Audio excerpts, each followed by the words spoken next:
Oh, thank you so much.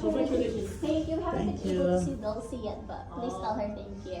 Thank you so Thank you. much. Thank you. So cute. Kiday!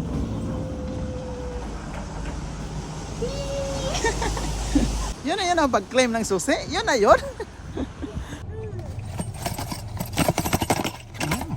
Tunog susi.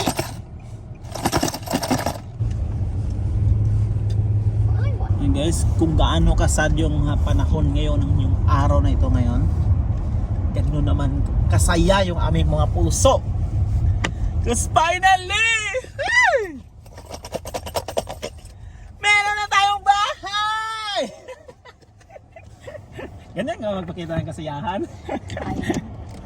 Yun na guys, so naabot natin ang isang milestone ng isang pagiging OFW or immigrant sa ibang bansa. So yung araw na-bless po tayo. Ngayong araw, pinaka-exciting na araw para sa amin kasi magkakaroon na tayo ng sarili nating bahay. So kinolek natin yung susi doon. And ngayon, papasukin na natin yung bahay. So guys, samahan nyo kami. Samahan nyo kami at ating i-share sa inyo yung happiness namin. Congratulations! Congratulations. Congratulations. Papa, congratulations! Happy? Oh, okay, let's go na. Hi, Didi. Yan, kasama natin yung Peter at si KCC. Kasama natin sila. I-share yung happiness natin. Ay, makaga. Alright guys, pasok tayo. Salamat sa pagpunta at makishare sa happiness. Kasama niyo kami sa up and down. So tara guys, sama-sama nating pasukin yung ating bagong home. Yung mga gamit doon muna kahit maulan. Yung atin na is try natin na i-embrace yung experience of having a house. Welcome to our new place. Yay! Oh, sige, pasok. Yay! Init na daw ni. Kaya painit na daw. Kaina. Sige, kaina. Pero ano kung ngayon? Ayo. Hello, amoy ni painit. Welcome home. Welcome home. Pasok. Wow. Pasok tayo. Uy, sabugan nakaporta. Wow! Dapat daw may barya na Wala cash. So welcome home. So yan guys, pasukin natin dito. Hey, amo din ginapakita ko baka why ang susi niya. So siguro bukas magkakaroon tayo ng parang proper na house tour kasi sa ngayon medyo busy kami. Kailangan ipasok yung mga gamit at the same time. Pangit yung lighting. Umuulan. So ngayong gabi ating i-feel muna yung ating experience. Yay!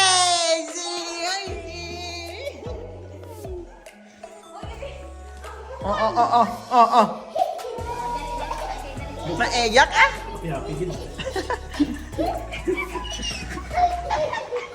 Let's go to the next room! Hello. Medyo gamay lang na siya nga room. Yung wardrobe. Ay, nami. Nami din. Ay! Let's go! Let's go to the toilet! Ay, tapos na? Oo. Ay, hello, Oo. Nami. Nami, siya matakaw lang ikaw. Where sa lang ka, family din. Master's bedroom. Master's bedroom. Jack and Jill. Ano daw? May iniwan sila yung owner. Iniwan na bed lamp. Bedside lamp. Let's kaya. Separate room. Tatlo dito po. Pero, Hello, birthday ka namin, nag-big storage. as in, Amo gina. Cylinder ata, then storage, more storage. ginalian ko kaya ang mga party na to.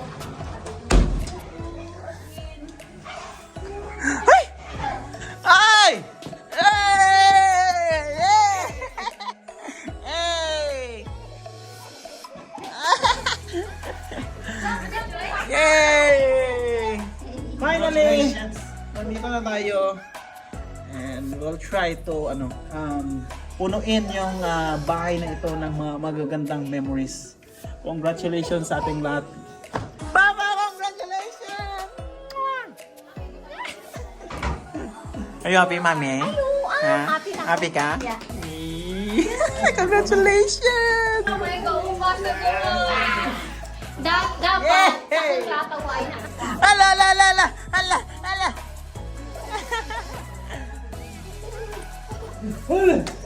Ala. Oh no! I did! Dining table natin, ito muna. Kasi yung mga appliances, furniture, hindi pa dumating. Ito muna. Hindi rin tayo nagluto kasi masyado nang late. Nag-order lang tayo ng food sa labas. Ito yung table. Kain tayo. Ayan nga pala si RD. Nag-join sa atin. Welcome home to... Ha? Welcome. Kasama niya pala si Mimi. Saan si Mimi? Oh! Mimi! Welcome home, Mimi. Welcome home. Okay, let's eat na. Sa ating munting dining table. From this, tapos picture mo to this. Ay, yeah! Galing! So, first dinner dito sa bahay. Yun o! May CCTV doon. Good morning! Ito yung Good breakfast. morning daw. Good morning daw. Say hi to daddy. Asa ka? Dito ka. Dito ka. Say Hindi. hi. Hey, hi! Yan, kaka-breakfast lang namin. Wala kaming ulam. Hindi kami pwede mag-store ng pagkain kasi wala kaming ref. How's your first morning, baby? How's your sleep? Can you say good? Yeah. How are you, mommy? I'm How's your sleep in your house? Ha? feeling good. Feeling good? Ang sa daw sa papa? Ako na mamahay ako. Asus. So yun guys, today marami tayong activities. So marami tayong gagawin dito sa house. Siguro maglilinis kami and then may mga bibilhin lang kami na mga kulang dito. Mayroong mga darating na mga furnitures. Furnitures talaga. Isang table lang naman. For now. So yun ang ating gagawin. So try natin maging productive today. So yan, so habang wala pa tayong ginagawa today, try natin na maglinis-linis muna dito sa may garden. Dahil sa umapaw yung mga mulching ng garden, feeling ko yung mga ibon ang may pakana ito. So try natin na walisan din, ilagay natin balik dito. At the moment, meron tayong inaantay na furniture. Furniture. Isang furniture lang naman, bali yung bed lang naman. So while waiting, try natin magwalis-walis at habang tulog pa si baby, grab natin yung chance na makapaglinis dito sa house.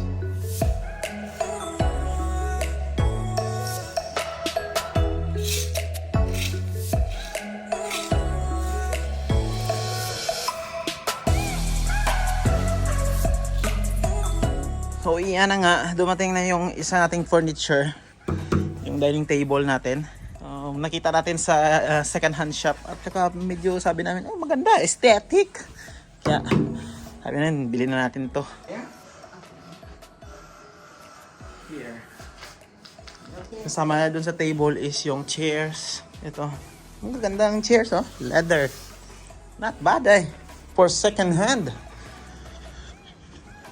Ayan. Look at that. See? Unti-unti nang napupuno yung bahay.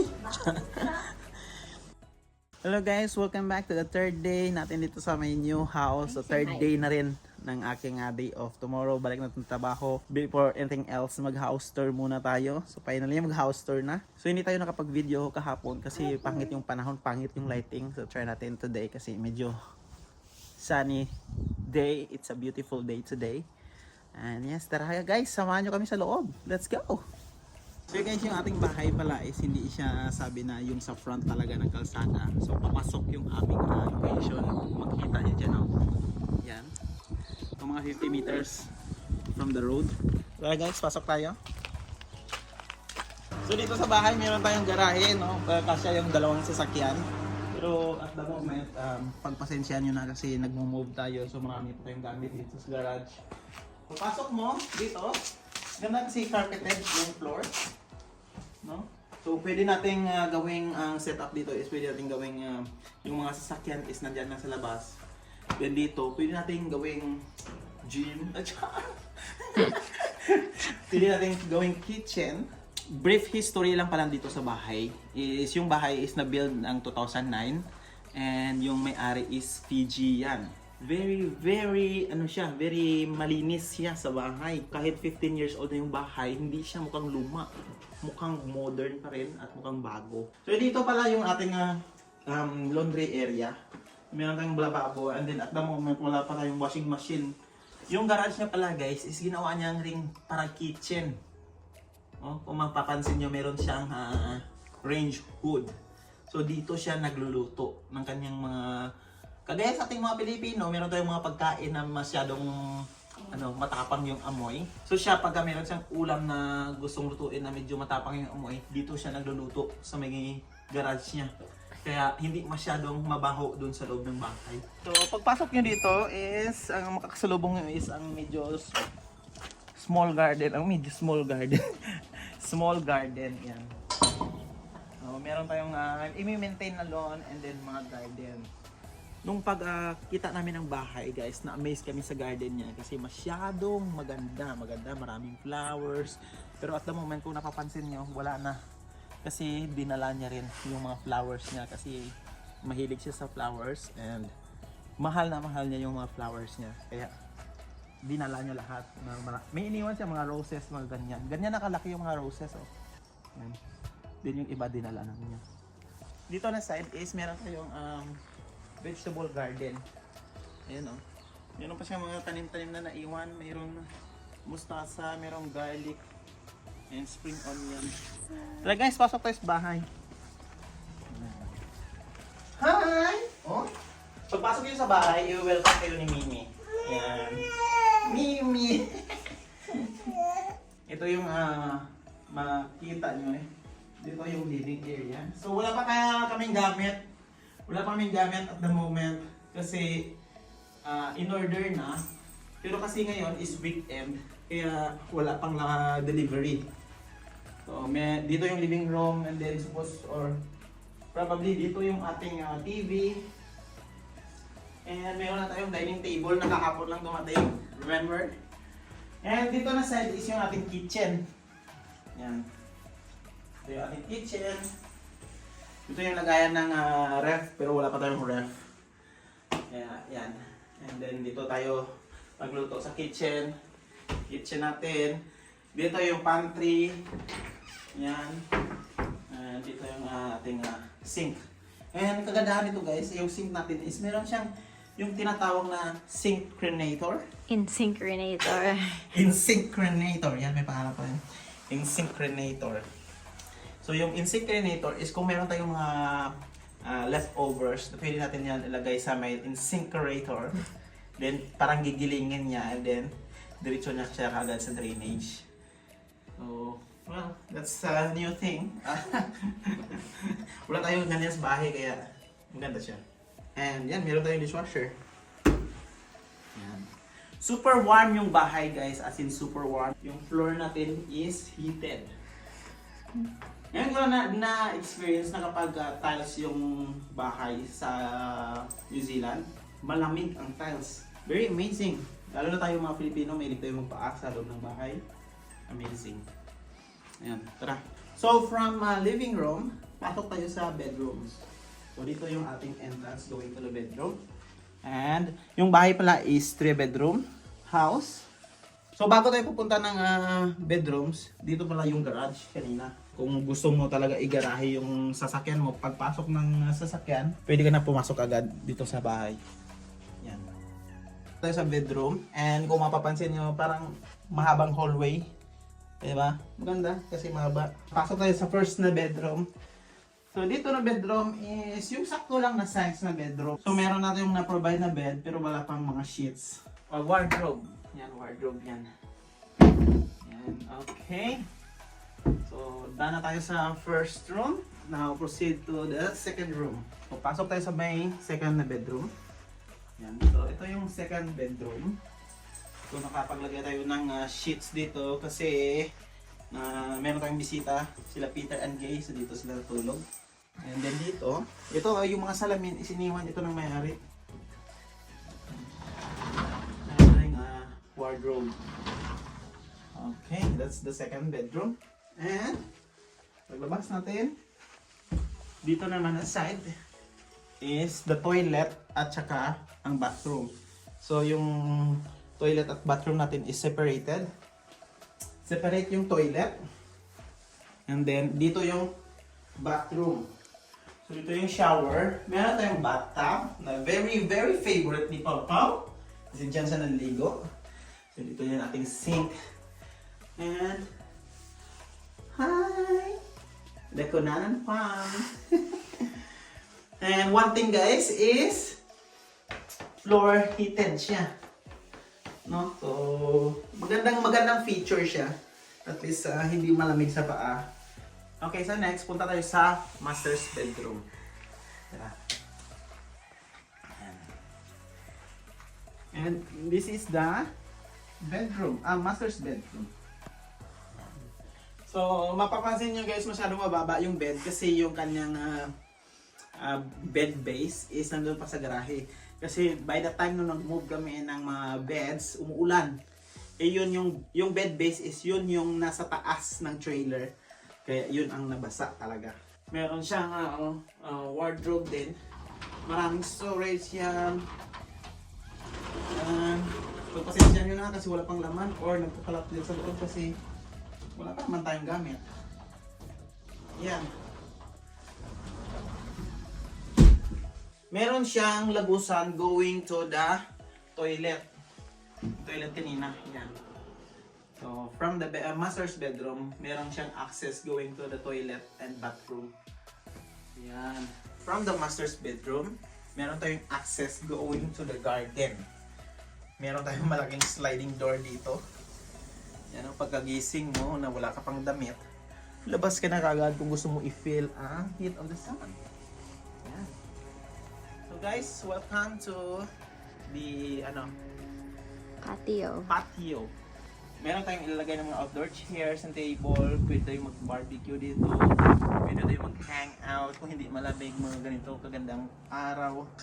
And then, wala natin na lagyan din ng maraming flowers dyan. And dito, meron tayong fish pond. Malalaki yung hito na nandito ngayon. Hindi, kasi yung may-ari nito guys is meron siyang fountain. Yung parang water, ano yan? Water feature. Mga water features. So pag isaksak yan, merong fountain. So yung plano natin na gawin dito is linisan at dito daw maliligo sa summer. Or tamakan na lang ng lupa when going in garden. Then, dito, access going to the living room. Uy, nakasarado. Kaya balik tayo. So na nga guys, we are so very happy sa araw na ito na dumating at dumating na ang isa sa mga pangarap natin na makamit sa bilang isang OFW or immigrant sa ibang bansa. Pupunuin natin ito ng napakagandang mga memories. Siguro doon ang muna yung vlog, and thank you very much for watching. Thank you very much for supporting. Sana hindi kayo umalis kahit mabagal yung upload. If you like this video, subscribe sa channel. Kita-kita tayo next video. Maraming salamat guys, and see you on the next video. Bye! Bye na papa! Bye na! Bye! Bye! Bye mami! Bye! Lo.